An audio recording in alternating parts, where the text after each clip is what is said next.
नमस्कार दोस्तों, स्वागत है आपका विजेता क्लासेस के ऑनलाइन प्लेटफॉर्म पे। बच्चे, जैसे आपको पता है अभी एयरफोर्स के XY ग्रुप का एग्जाम अभी आने वाला है, तो इसको देखते हुए हमारी एकेडमी ने आपके लिए एक नई टेस्ट सीरीज लॉन्च करी है फ्री ऑफ कॉस्ट, जिसका आपसे कोई चार्ज नहीं लिया जाएगा। आप हमारे YouTube ऑफिशियल YouTube चैनल पे जाइए, सब्सक्राइब कीजिए, बेल बटन को दबाइए, नोटिफिकेशन आपके पास आ जाएगी।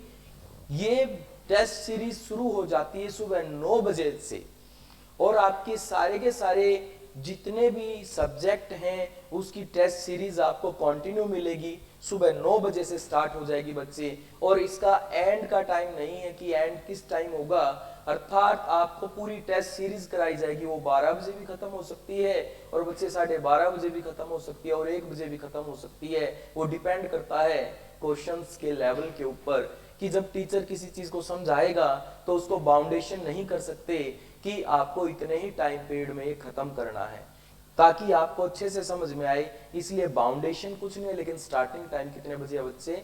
9 बजे। मैं अजीत सिंह रीजनिंग की शुरुआत करूंगा 9 बजे से, उसके बाद आगे कंटिन्यू आपकी टेस्ट सीरीज चलेंगी, जिसमें आपका इंग्लिश भी रहेगा, जीके भी रहेगा, मैथ भी रहेगा, फिजिक्स भी रहेगा, और टेक्निकल मैथ भी रहेगा बच्चे। तो अभी शुरू करते हैं हम रीजनिंग की टेस्ट सीरीज वाई ग्रुप से, जिसमें हम आपके लिए ज्यादा से ज्यादा क्वेश्चन लेके आए हैं। वैसे आपके 10 से 13 क्वेश्चन के बीच में आ जाते हैं वाई ग्रुप में, लेकिन फिलहाल मैं यहाँ पर आपके लिए 25 क्वेश्चन लेके आया हूँ, और आपको कुछ समय दूंगा क्वेश्चंस को सॉल्व करने के लिए, फिर मैं उसका सॉल्यूशन आपको प्रोवाइड कराऊंगा बच्चे। तो सबसे पहला क्वेश्चन है आपका सीटिंग अरेंजमेंट का। जल्दी से इसे सॉल्व कीजिए और बताइए क्वेश्चंस का आंसर क्या आएगा। फर्स्ट क्वेश्चन आपकी स्क्रीन पर ये रहा, जल्दी से बच्चे इसे सॉल्व कीजिए, जल्दी।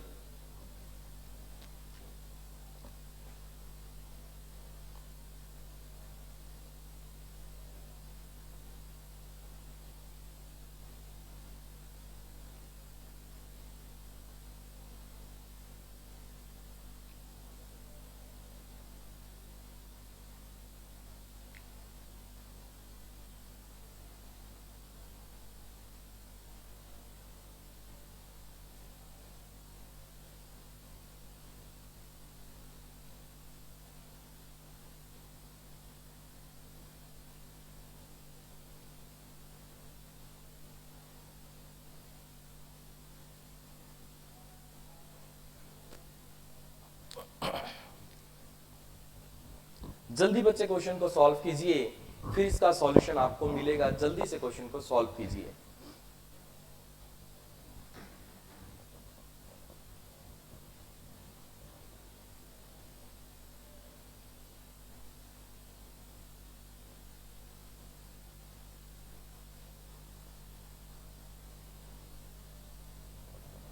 चलिए बच्चे, उम्मीद करता हूं आपने सॉल्व कर लिया होगा। अभी मैं इसका सॉल्यूशन आपको देता हूं। जैसे कि बेटा आपके पास क्वेश्चन आया है PQRST VWX, यहां पर आप एग्जामिनर की थोड़ी चालाकी को समझने की कोशिश कीजिए। एग्जामिनर ने क्या चालाकी करी आपके सामने? PQRST VWX, यहां पर कुछ बच्चे X से सोचते हुए U को साथ में ले लेंगे, लेकिन कभी भी जब भी क्वेश्चन को ध्यान से पढ़ें करें तो ये देखें कि उसने लेटर कॉन्टिन्यू दे रखे हैं या बीच में कोई गैप लिया है। चलिए, आपने देख लिया होगा। अब हम इस क्वेश्चन को सॉल्व करते हैं। कितने व्यक्ति हैं हमारे पास बच्चे? 8। 1 2 3 4 5 6 7 8 व्यक्ति। अब कहता है टी डब्ल्यू के बाएं चौथा है, टी जो है डब्ल्यू के लेफ्ट में फोर्थ है, लेकिन सवाल ये आता है इस लाइन में कहां सेट करें उसे। तो इस लाइन में हम कहां सेट करें, ये सवाल आता है। तो ये कंफर्मेशन नहीं है कि ये कहां पर आएगा लाइन के अंदर। तो जब भी लाइन का ऐसा कोई क्वेश्चन आ जाए तो उसको बच्चे रफ सॉल्व करें। रफ का मतलब मेरे कहने का अर्थ क्या है बच्चे? इस तरीके से, टी डब्ल्यू के लेफ्ट 4 है, 1 2 3 4, ऐसे। जैसे मुझे पता चलेगा मैं अपनी लाइन की शुरुआत कर दूंगा। सॉरी, हो सकता है मैं टी को यहां ले लूं, डब्ल्यू को यहां ले लूं, या टी को यहां, डब्ल्यू को यहां, बहुत सारी पोजीशन मेरे पास बनती है। लेकिन मुझे सही पोजीशन का पता लगाने के लिए इसे पहले रफ लिखना पड़ेगा, ताकि बार बार मुझे क्वेश्चन को ना पढ़ना पड़े। कहता है टी और डब्ल्यू किसी भी कॉर्नर पर नहीं है, तो इट मींस टी और डब्ल्यू यहां नहीं हो सकते। तो अगर टी और डब्ल्यू यहां नहीं हो सकते बच्चे, तो अगर मैं टी को यहां लेता हूं, बीच में 1 2 3 छोड़कर डब्ल्यू को यहां लेता हूं तो पॉसिबल है, या टी को मैं अगर यहां लूं और 3 छोड़कर डब्ल्यू लूं तो भी मेरा पॉसिबल है। किस तरीके से? ऐसे बच्चे, टी और 3 छोड़कर डब्ल्यू। ये दो कंडीशन मेरे पास पॉसिबल होती हैं, एक ऊपर वाली और एक नीचे वाली। अब डिपेंड करता है हमारा सही कौन सा। अगर ऊपर वाला ठीक है तो ऊपर वाली सेंस को ले लेंगे, नीचे वाला ठीक है तो बच्चे नीचे वाली सेंस को ले लेंगे। कहता है x और r के बीच में केवल एक व्यक्ति बैठा है। x और r के बीच में केवल एक व्यक्ति बैठा है, लेकिन कंडीशन दोबारा पढ़िए बच्चे, x और r के बीच में एक व्यक्ति बैठा है, तो ये दोनों पॉसिबल कंडीशन यहां बनती है, या तो ऊपर वाली या नीचे वाली। आगे कहता है बेटा, ना तो x और ना ही r w के नेबर हैं। ये बात आपको याद रखनी है, ये दोनों के दोनों किसके नेबर नहीं है बेटा? w के नेबर नहीं है। तो मुझे w के साथ x और r को नहीं लेना। इट मींस x और r यहां या यहां नहीं आ सकते। उसके बाद क्या कहता है बेटा, p x के राइट सेकंड है, x के राइट। बेटा x का राइट ये लूं तो ये तो गलत हो जाएगा, तो इसका मतलब मुझे ये कंडीशन यहां फॉलो में लेनी पड़ेगी। अब अगर बेटा हम r को इधर लेते हैं, बीच में x इधर लेते हैं, फिर एक छोड़कर p पॉसिबल बनता है, बिल्कुल बनता है, क्योंकि r और x किसके नेबर नहीं बने हैं बेटा? w के नेबर नहीं बने हैं। अगर ऊपर वाली कंडीशन को हम बच्चे लेके चलें तो r एक छोड़कर x फिर एक छोड़कर हम p को ले लेते हैं, तो एक ऊपर वाली में भी कंडीशन बनती है और बेटा नीचे वाली में भी बनती है। आगे पढ़ते हैं, कौन सी ठीक बनेगी? P और S के बीच में दो व्यक्ति बैठे हैं। बेटा P और S के बीच में इस कंडीशन में कहीं पर भी दो नहीं होंगे, तो ये मेरी गलत है, इसको मैं नहीं ले सकता। हाँ, यहाँ ध्यान से देखिए, मेरी कंडीशन ठीक बनती है। आगे कहता है Q is not the neighbor of S. If Q is not the neighbor of S, so where is Q? There. So which one person left in this series, given series? The P आ चुका है आपका, Q आ चुका है बेटा, R आ चुका है, T आ चुका है, बस कौन नहीं आया? V नहीं आया। ये क्वेश्चन आपका सोल्व हो जाता है। तो जैसे मैंने यहाँ क्वेश्चन को सोल्व करा, आपको मैंने बताया कि क्वेश्चन को आपको कैसे सोल्व करना चाहिए था, कि कभी भी सीटिंग का क्वेश्चन आ जाए तो मेरे बच्चे उसको इस तरीके से फाइनल प्रिंट में मत लो, उसको पहले रफली सॉल्व करो, फाइनल आपको अपने आप पता चल जाएगा। अब T और W का मुझे पोजीशन नहीं पता थी, कुछ मेरे बच्चे यहाँ कर देंगे, यहाँ W को कर देंगे, लास्ट में सारा खिचड़ी पैदा हो गई और फिर काट के कह देंगे सर हमारे को समझ में नहीं आया। समझने के लिए भी बेटा एक सेंस होती है, क्वेश्चन को निकालने की एक सेंस होती है कि हम किसी क्वेश्चन को कैसे शुरुआत करें, कैसे उसको निकालें। उम्मीद करता हूँ ये आपको समझ में आ गया होगा। कहता है क्यू के संदर्भ में V का स्थान क्या है? क्यू से देखने पे V 1 2 3, बट राइट थर्ड की यहाँ बात करी है, दाएं से तीसरा, ये आपका आंसर निकल जाता है। अब मेरे बच्चे हम अगले क्वेश्चन की तरफ मूव करेंगे, उसको आपको सॉल्व करना है। Please solve this question number 3, blood relation का क्वेश्चन है। जल्दी से जल्दी बेटा सॉल्व कीजिए, जल्दी सॉल्व कीजिए इसे।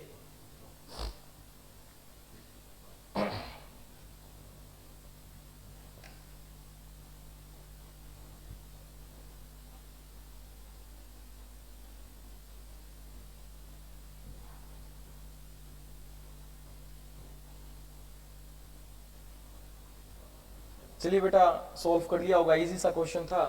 बताता हूं सॉल्यूशन। के भाई एक्स का, के इज ब्रदर ऑफ एक्स, तो हम यहाँ इस सेंस का यूज करेंगे क्वेश्चन को निकालने के लिए। जो मेरे बच्चे मेरी क्लास में पढ़ चुके हैं उनको पता होगा मैं सिंगल लाइन प्लस माइनस क्यों ले रहा हूं।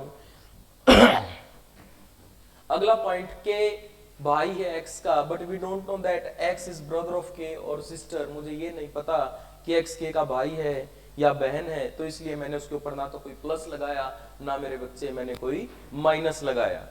अगला पॉइंट कहता है जेड पुत्र है एक्स का, जेड किसका बेटा है? एक्स का बेटा है, तो प्लस हो गया। पी जो के की बेटी है, पी किसकी बेटी है भाई? के की बेटी है, उसका विवाह एन से हुआ, मतलब एन इसका हस्बैंड है। जी तथा एक्स बहने हैं, तो जी का जेड से क्या रिलेशन है, जो जी है वो जेड की क्या लगती है। तो सबसे पहले आप मुझे एक बात बताइए, यहाँ जी का जेड से पूछा है तो ये किसके थ्रू जाएगी, एक्स के थ्रू जाएगी। एक्स जेड की क्या है, मदर है, ये मदर की बहन, मदर की बहन अर्थात मौसी, मौसी का मतलब आंट। तो रिक्वायर्ड आंसर जो है हमारा बी बनता है बेटा। Please solve next question. अगला क्वेश्चन भी ब्लड रिलेशन का बेटा, जल्दी से सॉल्व कीजिए।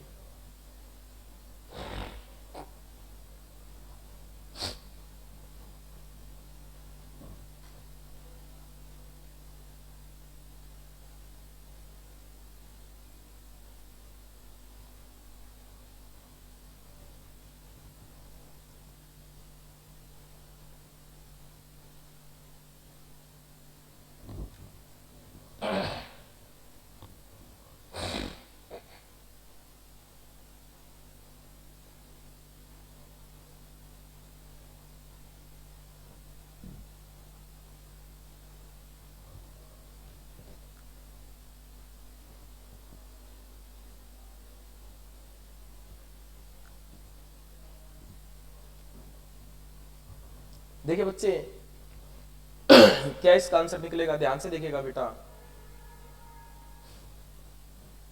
पी बी का पति है, पी जो है किसका पति है भाई, बी का पति है, तो इसकी पत्नी हो गई।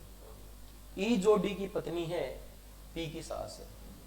ई जो डी की पत्नी है, ई किसकी पत्नी है, डी की पत्नी है, और पी की सास है, इसका मतलब ई की बेटी कौन है, बी का एक ग्रांडसन है, क्यों, मतलब इनका ग्रांडसन है, क्यों, ठीक है। बी का डी से क्या रिलेशन है, जो बी है वो डी की क्या लगती है, ये बताना है। बी डी की क्या लगती है, इसकी माँ, ये इसकी माँ का पति अर्थात इसका पिता, लेकिन ये इसकी क्या लगती है, आंसर आ जाएगा पुत्री, डॉटर। सी इसका रिक्वायर्ड आंसर आएगा बेटा, सी इसका रिक्वायर्ड आंसर आएगा।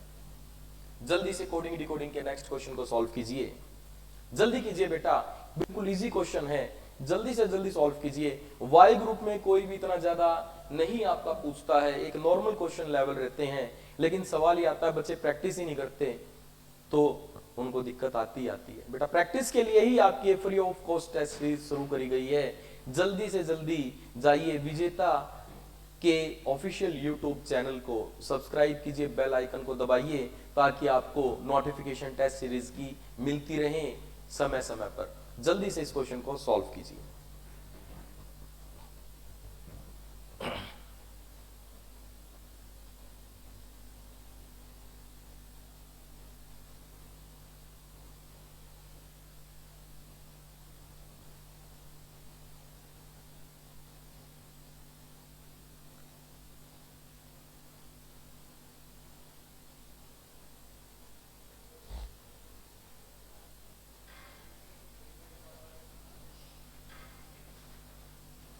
चलिए बेटा सॉल्व कराता हूं क्वेश्चन को, बताते हैं क्वेश्चन का आंसर क्या बनेगा। समर को रनर विंटर को क्या कहेगा। क्वेश्चन को ध्यान से पढ़िए बेटा।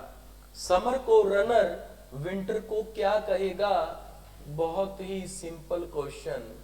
समर को रनर, अगर मैं बात करूं, ये मेरा कोई चेंज नहीं करा, इसमें कोई चेंज नहीं हुआ, इसमें कोई चेंज नहीं हुआ, ये +1 है, ये +1 है, मैं लिख देता हूं +1 का मतलब एक लेटर आगे बढ़ा दिया बेटा। और एस का आर अगर देखूं तो बेटा ये इसका माइनस है, 19 का 18। तो पहले माइनस करा, फिर उसके बाद सेम, फिर उसके बाद प्लस प्लस, फिर सेम, फिर सेम। विंटर की बात करता है बेटा, किसकी बात करता है, विंटर की, WINTER। तो सबसे पहले बेटा इसका मुझे एक माइनस करना पड़ेगा, तो V आएगा, फिर मुझे सेम छोड़ना पड़ेगा, मतलब ये I as it is. M को जैसे N कहा +1 कहा, तो N का बेटा +1 करना पड़ेगा बेटा, T का भी मुझे +1 करना पड़ेगा, लेकिन ये मुझे सेम छोड़ने पड़ेंगे। VIOUER, VIOUER, ये मेरा सेकंड आंसर बनता है। VIOUER, VIOUER, ये हमारा सेकंड आंसर रिक्वायर्ड इसका बनता है बेटा। अगला क्वेश्चन सीरीज से आता है, नॉर्मल सीरीज। जल्दी से क्वेश्चन को सॉल्व करके बता दीजिए। एक नॉर्मल सीरीज का क्वेश्चन है, जल्दी से क्वेश्चन को सॉल्व कीजिए बेटा, जल्दी से, बिल्कुल नॉर्मल क्वेश्चन। देखिएगा 4 दूनी 8, 11 दूनी 22, 25 दूनी 50, लेकिन मेरे बच्चे कुछ 50 दे देंगे, आगे चाहिएगा तो बोलेंगे 100 आएगा। नहीं बेटा, यहाँ देखिए 4 दूनी 8, फिर यहाँ प्लस करा गया, फिर 11 दूनी 22, फिर यहाँ प्लस करा गया। बेटा कितना प्लस हो रहा है, ध्यान से देखिएगा, 3 का प्लस चल रहा है, तो 22 3 50, आगे चाहिए तो बेटा मेरा कितना आ जाएगा, 53 आ जाएगा। सीरीज कभी पेयर में नहीं चलती है, बात हमेशा याद रखना। प्लीज सॉल्व नेक्स्ट क्वेश्चन बेटा, ये भी नॉर्मल क्वेश्चन है, सीरीज से ही है। 1 2 8 33 148, ये याद रखिएगा। यहाँ 148 आया, एक बड़ी सीरीज है, बड़ी सीरीज स्क्वायर या मल्टीप्लिकेशन से मिलती है, तो इस पे स्क्वायर या मल्टीप्लिकेशन का कोई रूल फॉलो कीजिए और आंसर बताइए तुरंत, क्या इसका आंसर बनेगा। जल्दी बच्चे, जल्दी से जल्दी क्वेश्चन को सॉल्व कीजिए।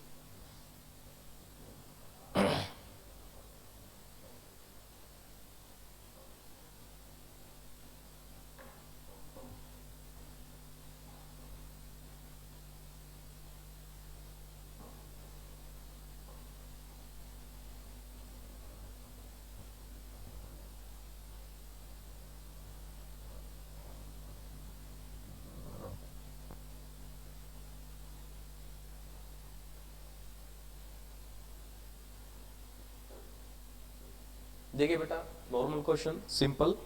अभी मैंने क्या कहा, बड़ी सीरीज स्क्वायर या मल्टीप्लाई से मिलती है, तो क्या कर रखा है, 1 2 8 33 148 की बात करता है, तो गुणा 1 + 1 का स्क्वायर, 1 गुणा 1 1 + 1 का स्क्वायर 2, गुणा 2 + 2 का स्क्वायर, 2 दूनी 4 और 4 8, गुणा 3 + 3 का स्क्वायर, 8 दिया 24 + 9, फिर गुणा 4 + 4 का स्क्वायर। अब होगा बेटा गुणा 5 + 5 का स्क्वायर, 148 गुणा 5 + 5 का स्क्वायर आपका बच्चे हो जाएगा 765। डी इसका आंसर आएगा बेटा, क्या आंसर आएगा, डी। अगले क्वेश्चन को सॉल्व कीजिए, वेरी इजी क्वेश्चन कीजिए बेटा जल्दी। 24 29 39 गैप से भी कर सकते हो, नॉर्मल क्वेश्चन है। देखिए नॉर्मल क्वेश्चन बिल्कुल, कितने बड़े, कितने बड़े, 5, फिर 10, फिर 15, फिर 20, तो यहाँ कितना आना चाहिए हमारा, 54 आना चाहिए। कितना आना चाहिए बेटा, 54 आना चाहिए। अगला क्वेश्चन सॉल्व कीजिए बेटा जल्दी फटाफट।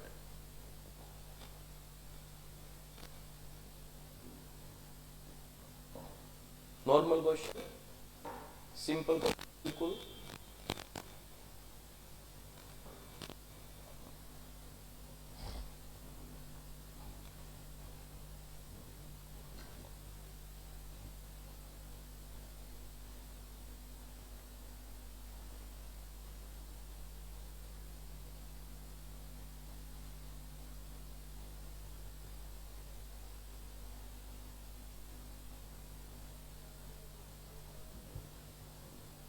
नहीं निकला, चलो बताते हैं क्या पैटर्न है बेटा।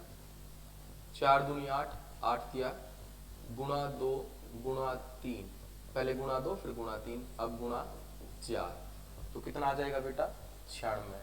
आगे क्या जाएगा बेटा, गुणा 5। बात समझ में आ गई, ठीक है, वेरी गुड। ये सीक्वेंस में आपको लगाना है बेटा क्वेश्चन, कि पहले जब आपको इंग्लिश डिक्शनरी कोडिंग इसे सेट करेंगे तो पहले क्या आएगा उसके बाद क्या आएगा बेटा, सीक्वेंस में लगाना है। जल्दी बताइए बच्चे, बताइए जल्दी फटाफट बताइए मेरे बेटे, जल्दी बताइए। एक फिर मैं इसका एक बहुत ही बेहतरीन शॉर्टकट आपको दूंगा निकालने का।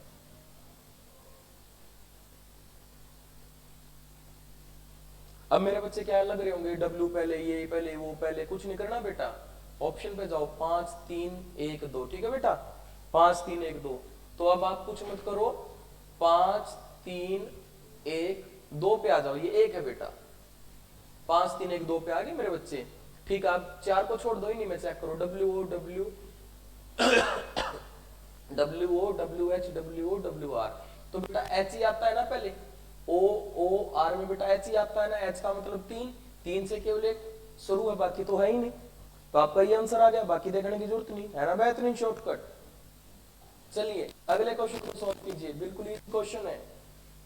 कहता है if A B C into D W D then equal to A B C, what is the value of D and E in this series. अगर मैं एबीसी की गुणा DED से करता हूं तो मुझे एबीसी एबीसी मिल रहा है, तो यहां डी और ई की वैल्यू कितनी ली गई है, डी और ई की वैल्यू कितनी ली गई है, बताइए, डी और ई की वैल्यू कितनी ली गई है। अगर मैं एबीसी की गुणा DED से करता हूं तो मुझे एबीसी एबीसी मिलता है, तो यहां डी और ई की वैल्यू कितनी ली गई है, बताइए बच्चे, जल्दी बताइए।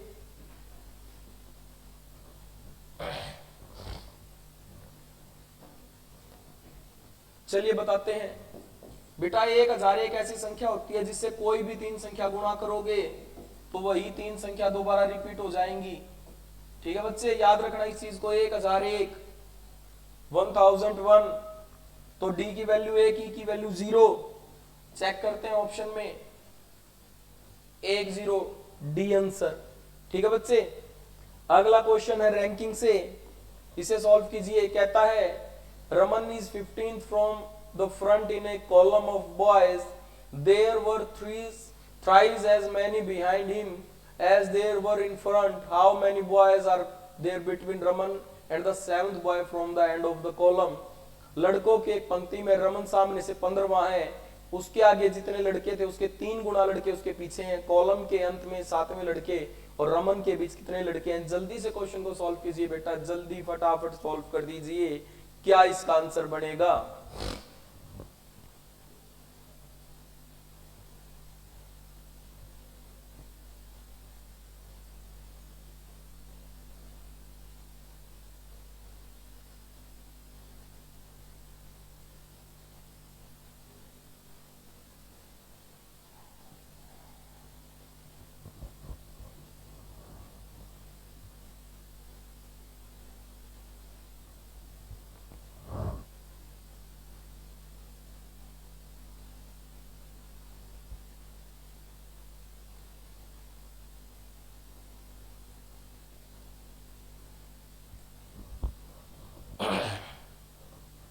देखिए बेटा, बोर्ड पे ध्यान दीजिएगा, रो है, उसमें रमन को अगर यहां से काउंट कर रहे हैं तो 15th नंबर पर आ रहा है। कहता है इसके आगे जितने लड़के हैं, इसके आगे कितने हैं, 14, उसके 3 गुना, 14 तिया 42 इधर है, तो 15 ये हैं, 42 ये हैं, मेरे पास टोटल पंक्ति में कितने बच्चे हैं, 57 बच्चे। कहता है पीछे से एक लड़का 7 नंबर पे आता है, इसके और इसके बीच में कितने बच्चे हैं, तो इन दोनों को जोड़ देते हैं, इसमें से लेस कर देते हैं, रिक्वायर्ड आंसर क्या बन जाता है, 35। ठीक है भाई। अगला है पेयर फॉर्मेशन से। How many pairs of letter are there in the word answer which have as many letter between them they have in alphabetical order. जल्दी से क्वेश्चन को सॉल्व कीजिए बेटा और ये पता लगाइए कि आपका जो टेस्ट की स्पीड है वो कितनी चल रही है, आप कितनी जल्दी क्वेश्चंस को निकालते हैं, आप कितनी जल्दी क्वेश्चंस को निकाल रहे हैं, उस स्पीड को चेक कीजिए बेटा।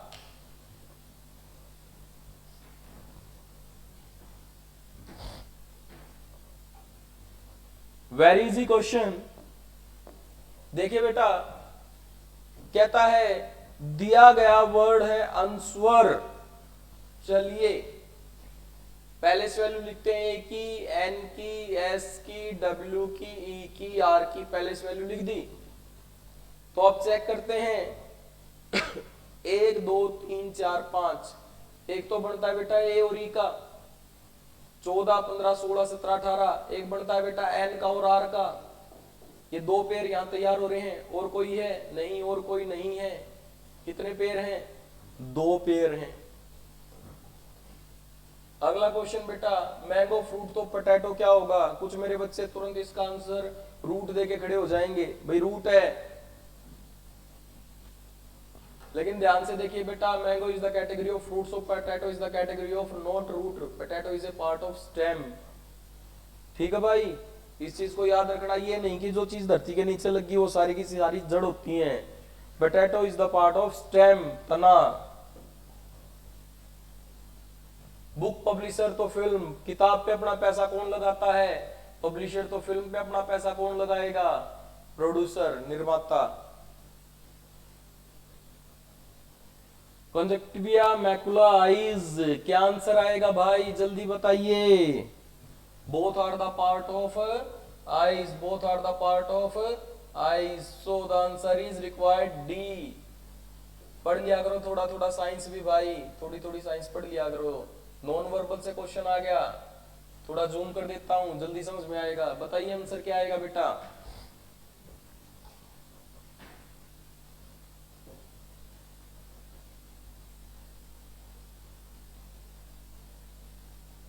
नॉन वर्बल सीरीज का क्वेश्चन है, नॉन वर्बल सीरीज से क्वेश्चन है। ई के बाद एफ फिगर तलाश करनी है, कौन सी आएगी। देखिए समझाते हैं, इसमें और इसमें इंक्रीजिंग ऑर्डर चल रहा है। सबसे पहली तो बात ये देखिए, बढ़ता चल रहा है, इंक्रीजिंग ऑर्डर बोलते हैं इसे। क्या बोलते हैं भाई, इंक्रीजिंग ऑर्डर बोलते हैं। अब इंक्रीजिंग ऑर्डर में क्या रखा है बेटा, पहले इसमें और इसमें क्या आपको नजर आ रहा है, ध्यान से देखिएगा। 1 2 3 4 5, 5 लाइन ऐड हो रही हैं। उसके बाद दोबारा बेटा एक इसको पूरा करके 4, 5 अगेन 5, 5 लाइन ऐड करता जा रहा है। अच्छा कीजिए ध्यान से, अब दोबारा 5 लाइन ऐड करेगा। सबसे पहले इन दो को तो पूरा कर देगा, अब 3 लाइन ऐड करेगा। अब 3 कैसे ऐड करेगा, यहां से यहां पर आ जाइए, आ गए, बहुत बढ़िया। ये वाला एरिया सेम है, सेम है। ये दो ऐड कर दी 3 फिर कैसे करी, इस तरीके से। तो कौन सा आएगा, 5 आंसर। चेक करने का भी बेटा अपना अपना तरीका है।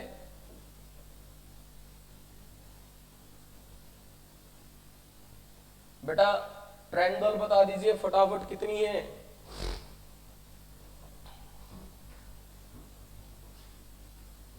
फटाफट बेटा ट्रायंगल बता दीजिए कितनी है मेरे बच्चे।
चलिए बताते हैं।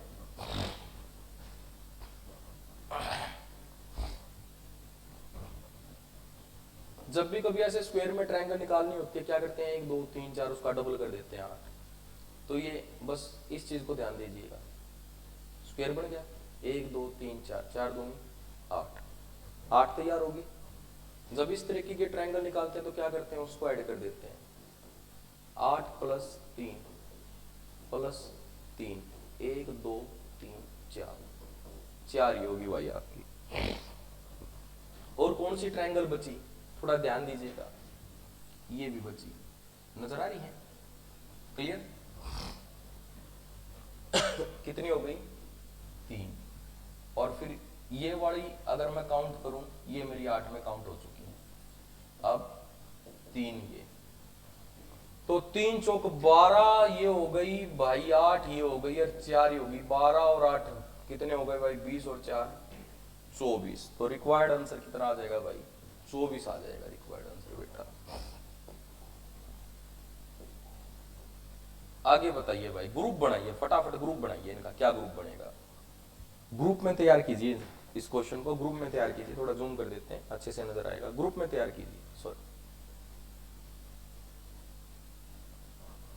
ग्रुप बनाइए क्वेश्चन का।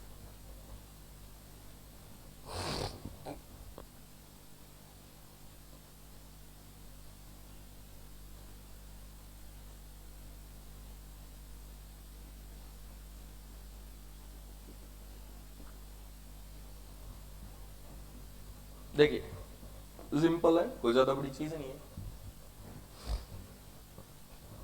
इसमें इस तरह की लाइनें हैं ऐसे, तो बनता है 1 5 7।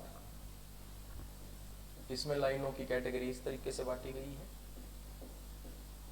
बनता है 2 6 9 का।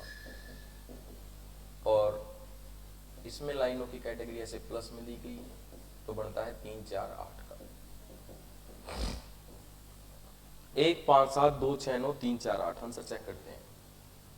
1 5 6 3 4 8 2 6 9, सी आंसर, रिक्वायर्ड आंसर सी।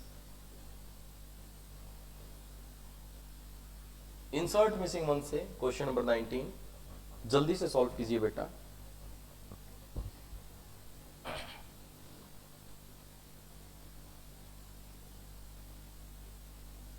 सॉल्व करो।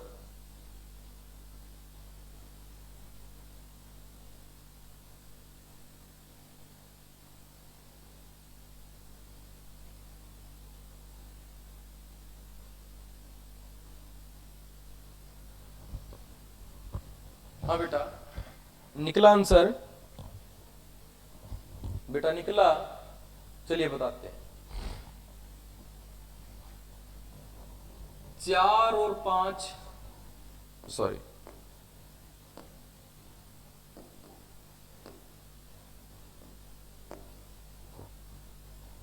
4 और 5 9, 9 दूनी 18, 5 और 6 11, 11 दूनी 22, 8 9 17, 17 दूनी 34, 8 और 1 9, 9 का स्क्वायर 81, 2 और 2 4, 2 और 2 4, तो 4 का तो यहाँ स्क्वायर भाई 0 4 दे रखा है, ये तो गलत हो गया यहाँ पे। तो कोई दूसरा रूल यहाँ फॉलो करते हैं, जल्दी देखिए क्या हो सकता है।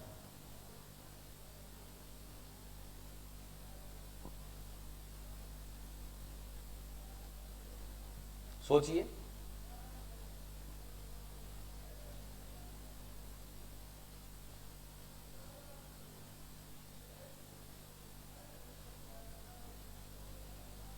क्या हो सकता है? यही है, क्योंकि अगले में 3 और 4 7, 7 का स्क्वायर 49 आ रहा है, तो ये 2 और 2 4, 4 का स्क्वायर 16, यहाँ मिस प्रिंट हो रखा है 16 आएगा। 8 और 1 9, 9 का स्क्वायर 81, मिस प्रिंट हो रखा है बेटा, ये 16 ही आएगा। अगला बताइए फटाफट। सेलोलिज्म।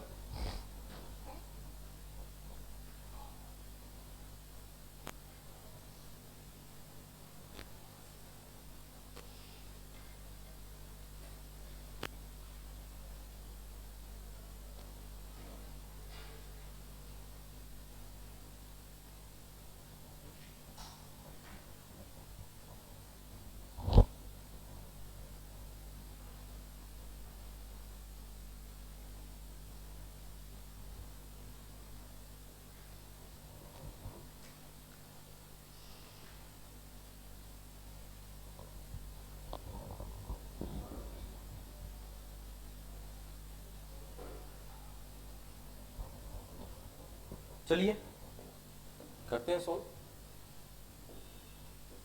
सभी वर्ग सिंह हैं, कुछ पक्षी वर्ग हैं। ये इसका डायग्राम बन के तैयार है। उसके बाद कहता है सभी पेन सिंह हैं। सभी पेन भी क्या है भाई? सिंह है, तो पेन को भी सिंह के अंदर ले आते हैं। कंक्लूजन, कोई पेन पक्षी नहीं है। फिर कहता है कुछ पक्षी पेन है, तो दोनों में किसका केस लगेगा? आइदर का लगेगा। पेन पक्षी है या नहीं हमें नहीं पता, तो आइदर के केस में हमें आंसर क्या देना था? आंसर देना था यदि या तो निष्कर्ष एक या दो अनुसरण करे, इसका सी आंसर हमें देना था। अगला क्वेश्चन सॉल्व कीजिए सेलोलिज्म का।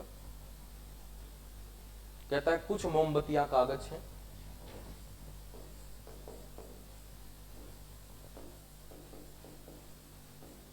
उसके बाद कहता है बेटा सभी कागज पेड़ हैं। उसके बाद कहता है बेटा कुछ किताबें कागज हैं। ये अपना डायग्राम बन के तैयार। अब चेक करते हैं। कुछ किताबें मोमबत्तियां हैं, कुछ किताबें मोमबत्तियां हैं, नहीं कह सकते बेटा। आगे कहता है कुछ पेड़ किताबें हैं, कुछ पेड़ किताबें हैं। अब सवाल ये है कुछ पेड़ किताबें, हाँ ये चीज सही है, तो रिक्वायर्ड आंसर क्या बनेगा बेटा? बी। 3:30 पर घड़ी में एंगल बताना है बेटा। देखिए 3 30, 30, 3 का 15, डिफरेंस 15 गुणा में 6, 15 छिका 90, 30 का आधा 15, 15 30 से छोटा है तो माइनस करना पड़ेगा, रिक्वायर्ड आंसर है जो 75 आ जाएगा, 75। 2-3 क्वेश्चन रह गए बेटा, जल्दी से इसे भी सॉल्व कर लेते हैं, फिर अगली टेस्ट सीरीज स्टार्ट होने वाली है। 2 3 5 3 8 3 11 के और के से दोनों आंसर शुरू हैं। आर तो है, पिछला चेक कर लेते हैं, 8 4 12 और 4 16 और 4 20, आंसर आ जाएगा के आर टी।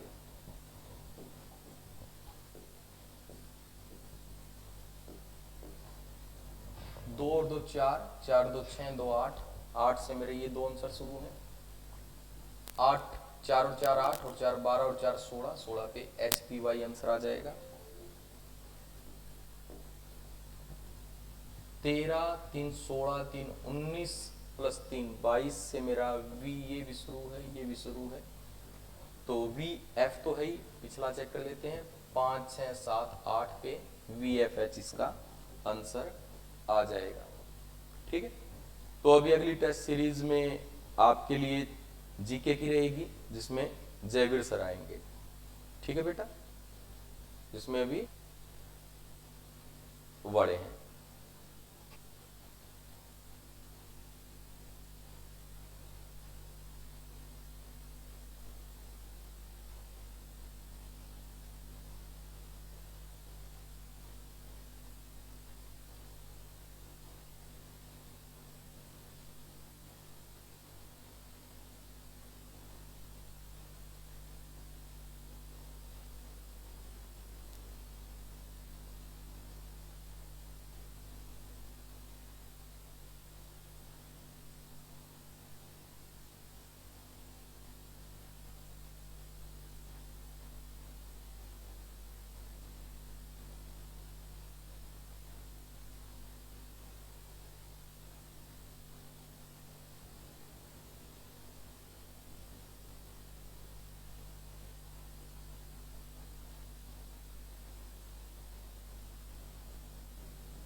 गुड मॉर्निंग सभी को।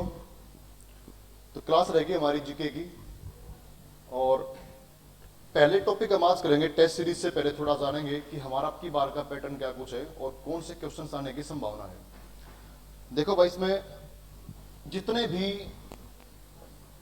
किसी भी घटना में कोई 50, 75, 100 या 25 जितने इस प्रकार के साल पूरे होते हैं, किसी घटना के 25 साल पूरे हो गए। कहने का मतलब है कि जिस भी घटना के 25, 50, 75, 100, 150 वगैरह इस पाड़े में अगर किसी के भी ये वर्ष पूरे होते हैं तो उनसे प्रश्न आने की पूरी संभावना रहती है। और अब की बार बिल्कुल पूरे चांस है इस चीज आने के। तो जो भी आप पढ़ रहे हैं उसके बारे में कम से कम इस चीज को ध्यान में रख के जरूर पढ़ें कि किन किन घटनाओं के हाल फिलहाल में ये वाले वर्ष पूरे हुए हैं। उसके अलावा अगर जिस भी घटना के वर्ष पूरे हुए हैं, चाहे मान लिया एग्जाम्पल लेते हैं छोटा सा, जैसे कि अगर हम 100 साल पहले की बात करें तो 100 साल पहले यानी 1920 उस समय, तो 1920 में इतिहास में कौन सी घटना घटी होगी उसके बारे में पूरा किसमें जो चांस है क्वेश्चन आने की संभावना है। 1920 में घटना क्या थी कि भारत में एक आंदोलन शुरू हुआ था जिसको नाम दिया गया था असहयोग आंदोलन, यानी नॉन कोऑपरेट मूवमेंट। तो वो किसने चलाया और कब की बात थी, क्यों खत्म हुआ, उस प्रकार के बिल्कुल पूरे क्वेश्चन आने के पूरे चांस है। और भी एग्जांपल ले लें आप, उस समय कौन सी घटनाएं घटी इसके आसपास की, कब की बात है, कब खत्म हो गया। अगर हम बात करें इसमें साथ साथ में कि जैसे 1919, लगभग इसके भी 100 साल से ऊपर टाइम हो चुका, तो 1919 में जलियांवाला बाग, अभी भारत सरकार जो उसको सेलिब्रेट कर रही है।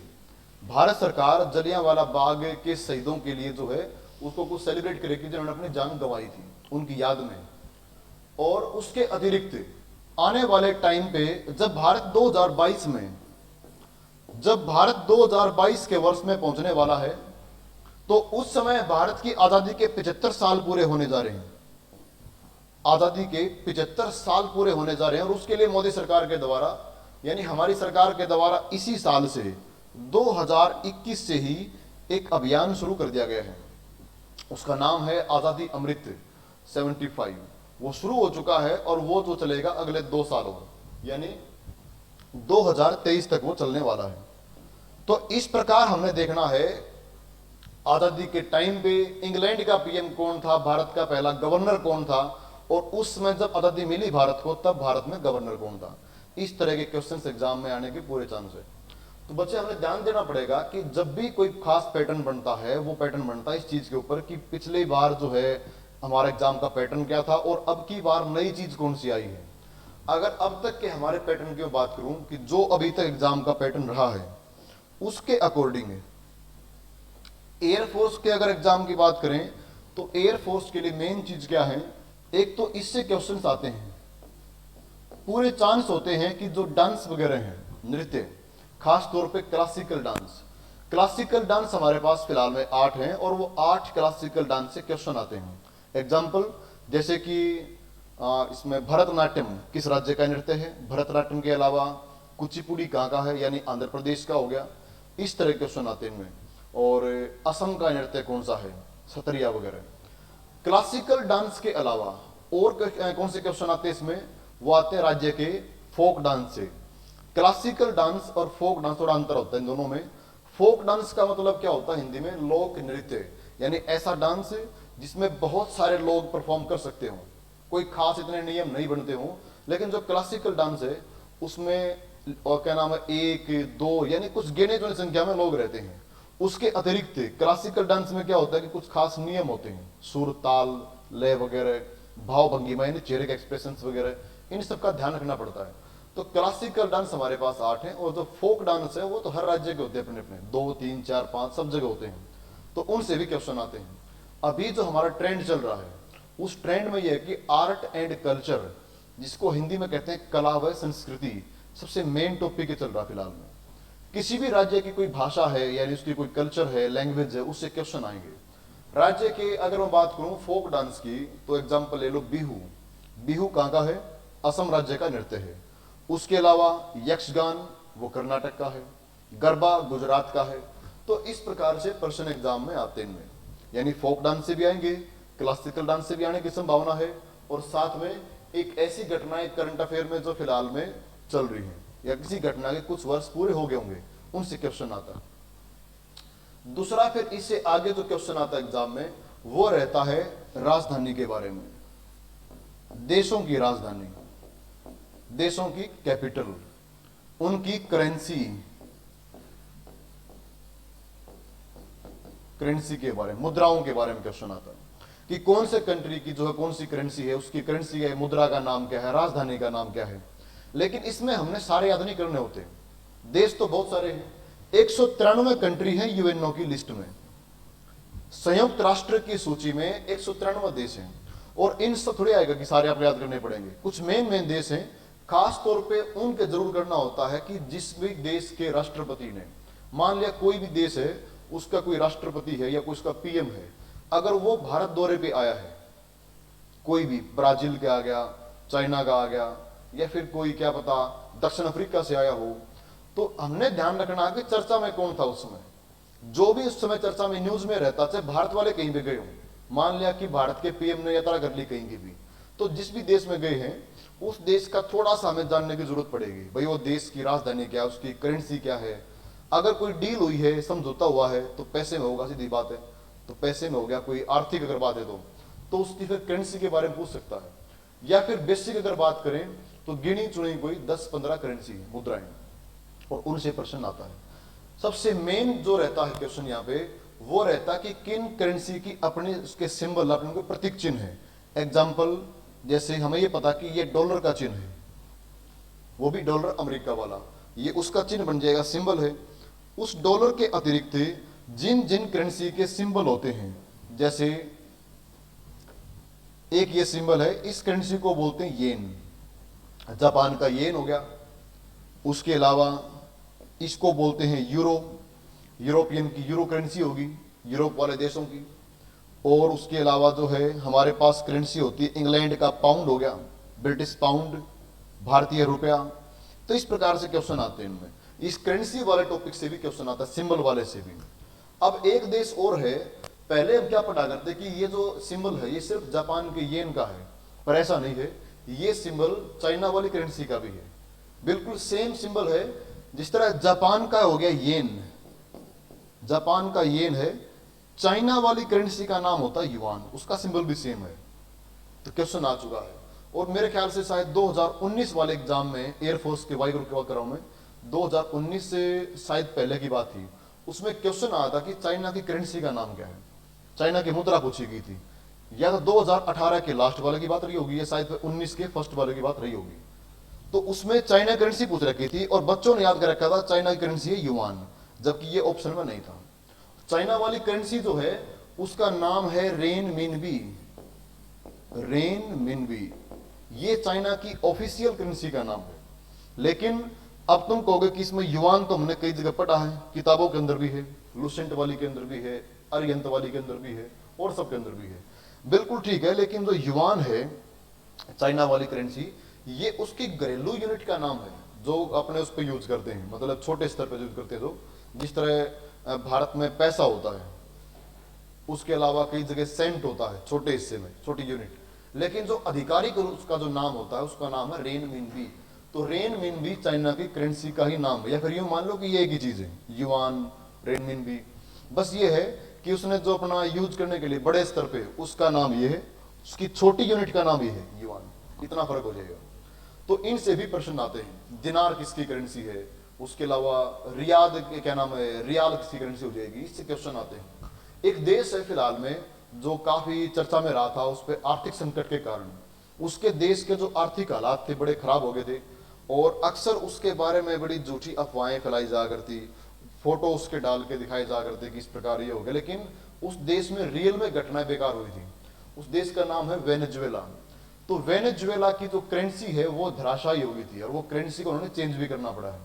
तो उससे भी क्वेश्चन आने की संभावना है। तो यानी मुद्राओं से, राजधानी से इस प्रकार के प्रश्न एग्जाम में आते हैं। रूस की करेंसी क्या है, रूबल, जापान की हो गया, येन हो गया, इस प्रकार से प्रश्न आएंगे। और इसके अतिरिक्त अगर हम बात करें टॉपिक, देखो अपने टॉपिक हमारे कौन कौन से मेन है। जो भी हमारी टेस्ट सीरीज चलेगी, मैं जो भी टेस्ट सीरीज चलाऊंगा आज नहीं चलाने वाला हूं, पर टेस्ट सीरीज में क्या रहेगा वो जान लें।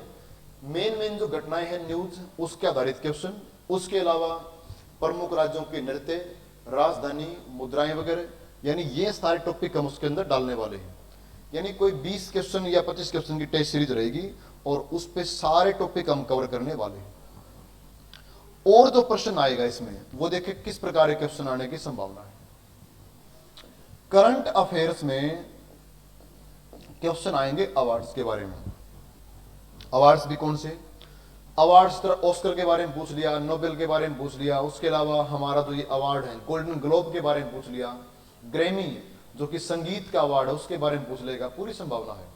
और उसके अलावा एक खास अवार्ड है भारत का जो होता है, लगभग गोवा में करवाते हैं उसको, उसका फेस्टिवल का नाम है IFFI, international film festival of India.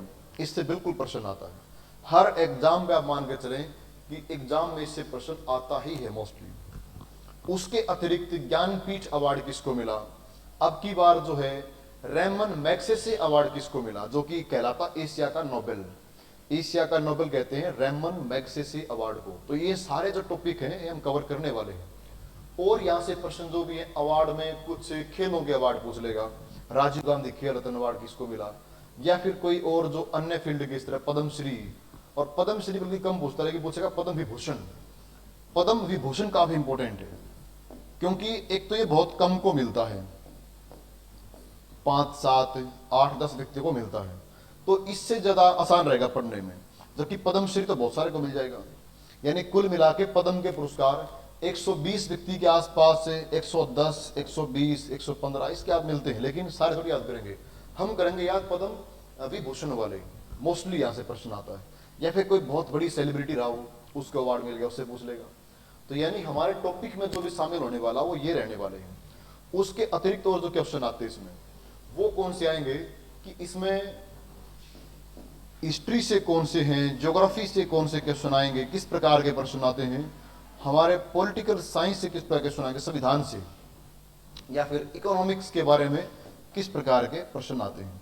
इन सब में एक खास ट्रेंड एयरफोर्स फॉलो करता है, पिछले कई एग्जाम से फॉलो कर रहा है, वो सारे हम इसमें डालने वाले हैं। एग्जाम्पल क्या है, हिस्ट्री से क्वेश्चन कहां से आता है, अगर पिछले कुछ एग्जाम की बात करूं तो मैं एक तो क्वेश्चन आने की संभावना रहती है कि लड़ाई से प्रश्न आता है। जैसे कि अभी लास्ट वाले जो एग्जाम था उसमें क्वेश्चन क्या था कि सोमनाथ के मंदिर पे आक्रमण कब किया गया था, वो प्रश्न आया हुआ था। तो गुजरात के सोमनाथ के मंदिर पे जो आक्रमण था वो 1025 में हुआ था, 1025 में, और वो मोहम्मद गजनवी का था 16वां आक्रमण, तो उससे प्रश्न आया था। उसके अलावा पानीपत की लड़ाइयाँ इनसे आते हैं। उसके अलावा तराइन की लड़ाई जो पृथ्वीराज चौहान और मोहम्मद गोरी के बीच में हुई थी, तराइन की 2 लड़ाइयाँ हुई हैं, पानीपत की लड़ाई 3 लड़ी गई है। उसके अतिरिक्त क्वेश्चन आएगा फिर जो और लड़ाइयाँ हैं, कई बार भारत पाकिस्तान का युद्ध पूछ लेगा। हाँ, भारत पाकिस्तान वाले से भी ध्यान आया, वो बड़ा इंपॉर्टेंट है, थोड़ा जानने की जरूरत है। जहां तक मुझे लग रहा है इसमें कि ये प्रश्न अब की बार एग्जाम में आने वाला है। 1971 में जो लड़ाई हुई थी भारत और पाकिस्तान के बीच में, इससे आने के पूरे चांस हैं। चांस क्यों है? क्योंकि 1971 और अब चल रहा है 2021, इसमें और इसमें कितना अंतर हो गया? 50 साल का। जिस भी घटना के 50 साल पूरे होंगे, 100 पूरे होंगे, 25 होंगे, मैंने पहले ही कहा था कि उसके बारे में प्रश्न आने के पूरे चांस रहते हैं। तो इस लड़ाई के बारे में बिल्कुल प्रश्न पूछ सकता है, क्योंकि इस लड़ाई से भारत को 2 नए दिवस बने थे।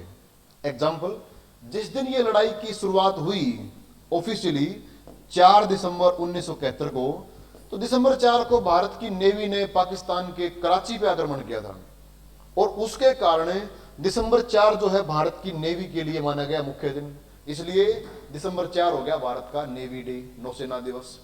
इस लड़ाई को हम जीत गए 16 दिसंबर को। 16 दिसंबर को ये लड़ाई हम जीत चुके थे।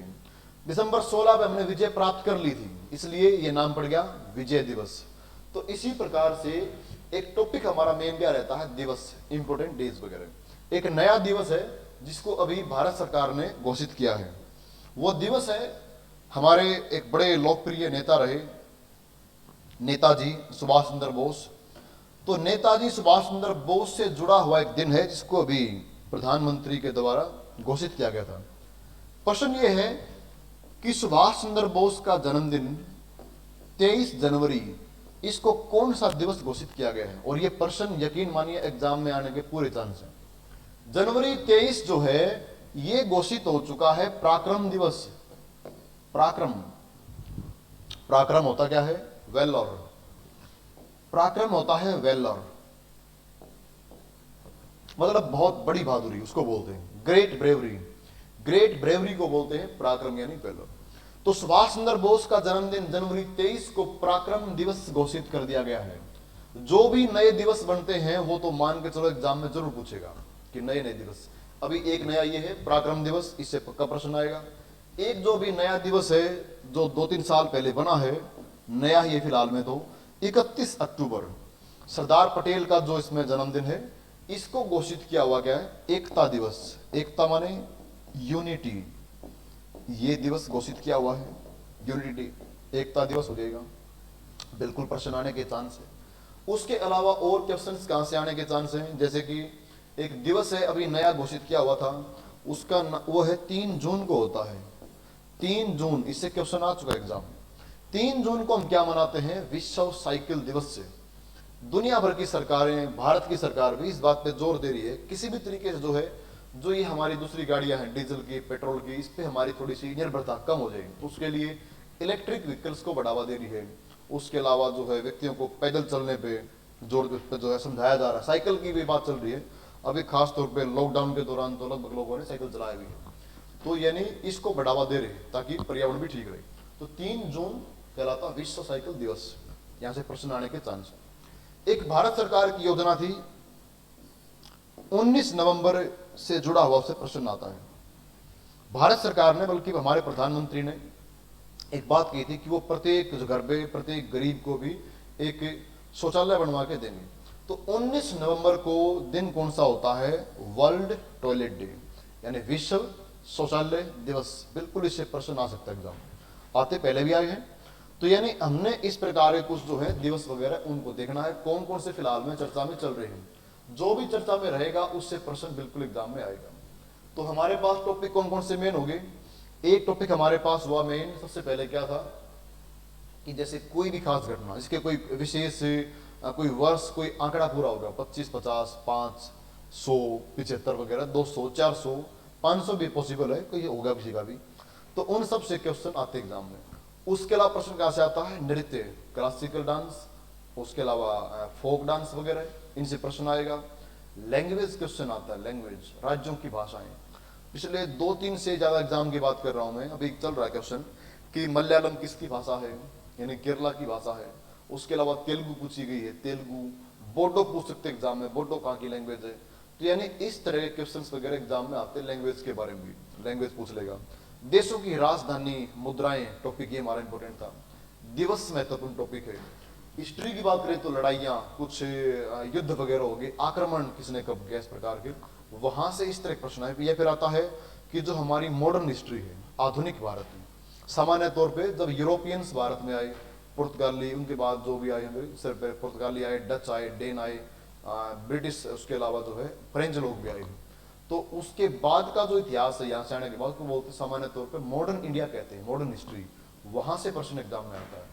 और वहां से भी मोस्टली कहां से आता है कि जब भारत का राष्ट्रीय आंदोलन शुरू होता है, इसमें हमारा चंपारण सत्याग्रह है, उसके पहले 1-2 आंदोलन और भी रहे, स्वदेशी आंदोलन रहा है। बंगाल का विभाजन हुआ था 1905 में, चंपारण था 17 में था, 1920 का असहयोग था, 1930 का दांडी यात्रा, अभी दांडी यात्रा का भी क्वेश्चन चल रहा है। बिल्कुल मैं यहां से प्रश्न आने के पूरे चांस है, क्योंकि भारत सरकार ने एक बहुत बड़े प्लान का जो है ऐलान कर दिया है। 12 मार्च 1930 को एक ऐतिहासिक यात्रा आरंभ हुई थी, हिस्टोरिकल एक जर्नी शुरू हुई थी, जिसका नाम था दांडी यात्रा, दांडी मार्च। 12 मार्च को शुरू हुआ था 1930 को। यह यात्रा कहलाई थी आगे चल के सविनय अवज्ञा आंदोलन, सिविल डिसोबीडियंस मूवमेंट कहलाई थी आगे चल के।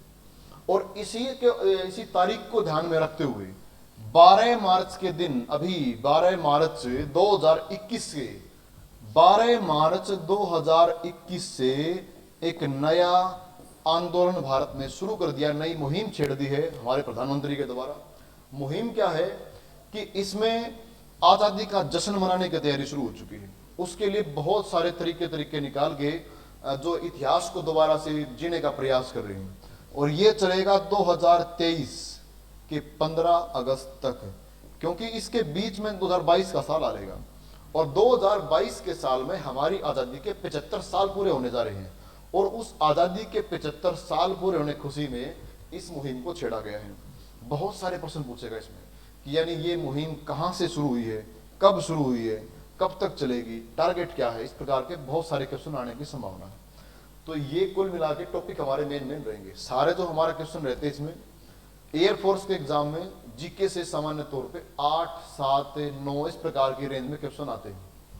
एग्जाम ऑनलाइन है तो एग्जैक्टली बच्चे गिन नहीं पाते कि 7 है 8, लेकिन रहता यही 7, 8, 9 की रेंज में। तो और उसमें से भी 3 से 4 क्वेश्चन जो रहते हैं, 3, 4 वो करंट अफेयर्स पे आधारित होते हैं। 3 क्वेश्चन करंट अफेयर के आगे 4 भी आते कई बार, और जो बाकी के 4 जो रहते हैं उसमें कोई लड़ाई पूछ ली, कोई नृत्य पूछ लिया, किसी देश की राजधानी या मुद्रा कोई पूछ ली, ये नहीं पूछा तो कोई अवार्ड पूछ लेगा कुछ हो, मतलब इस तरह वाले क्वेश्चन एग्जाम में आते हैं। और इसके अलावा तो हमारा मेन टॉपिक रहेगा इसमें, अगर हम बात करें ज्योग्राफी की, तो ज्योग्राफी के अंदर वहां से क्या आने वाला है। ज्योग्राफी वाले से क्या आता है, खास तौर पे भारत के बारे में आएगा। वर्ल्ड ज्योग्राफी भी एग्जाम में आती है। वर्ल्ड वाले में क्या आता है, एक तो ग्रहों के बारे में पूछता है, सौर मंडल के बारे में, सबसे बड़ा ग्रह कौन सा है, यानी जुपिटर बड़ा ग्रह हो गया। छोटा ग्रह कौन सा है, छोटा ग्रह हमारे पास मरकरी यानी बुध है। और कौन से 2 ग्रह हैं जो बाकियों से उल्टा घूमते हैं, इस प्रकार के आते हैं प्रश्न। जो ग्रह बाकियों से उल्टा घूमते हैं उनके नाम क्या हैं, यूरेनस और वीनस। हिंदी में कहते हैं इसको अरुण और शुक्र, ये उल्टा घूमते हैं।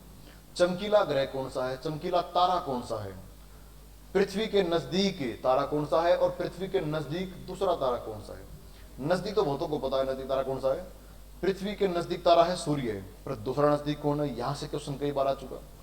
सेकंड नियरेस्ट कौन सा रहेगा, उसका नाम रहेगा प्रोक्सिमा सेंटोरी, जिसको कई बार हम कहते हैं प्रोक्सिमा सेंचुरी, लेकिन वो है प्रोक्सिमा सेंटोरी। नजदीक तारा हमारे पास वो है। सबसे चमकीला तारा पूछता कई बार, चमकीला यानी ब्राइटेस्ट स्टार, उसका नाम है साइरस है। तो साइरस जो है हमारे इसका पूरे अंतरिक्ष का सबसे चमकीला तारा माना गया।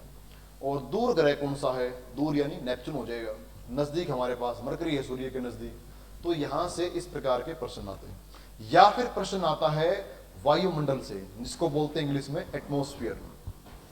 वहां से कौन सा प्रश्न आएगा कि एटमॉस्फेयर की लेयर्स के बारे में पूछता एग्जाम में, कि एटमॉस्फेयर की जो निचली वाली परत है, निचली परत वो कौन सी रहेगी, ऊपर वाली परत कौन सी है, नीचे वाली का नाम क्या है, ट्रोपोस्फीयर यानी क्षोभ मंडल, ट्रोपोस्फीयर।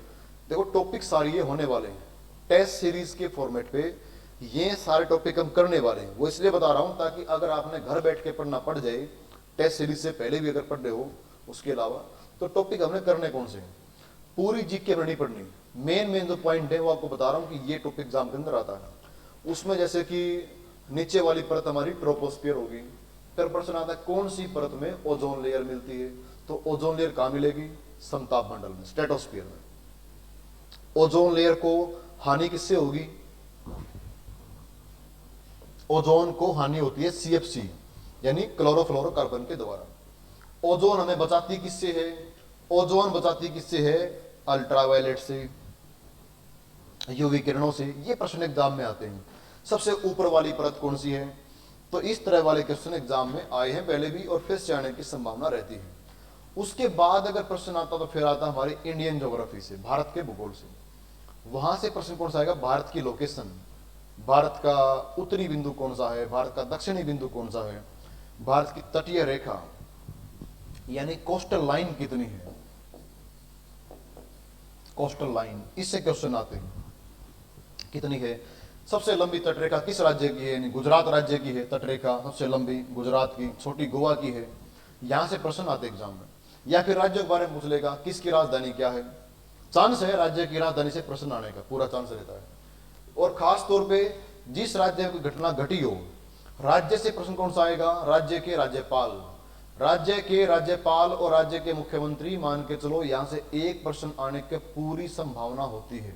या तो राज्यपाल पूछेगा यानी गवर्नर गवर्नर पूछ सकता है या फिर मुख्यमंत्री पूछ सकता है। पर अब तुम सारे याद करोगे, किसी 28 तो इसमें जो सीधे सीधे जो राज्य हो गए उनके सारे के सीएम कौन याद करेगा, सबके फिर गवर्नर याद कौन करेगा।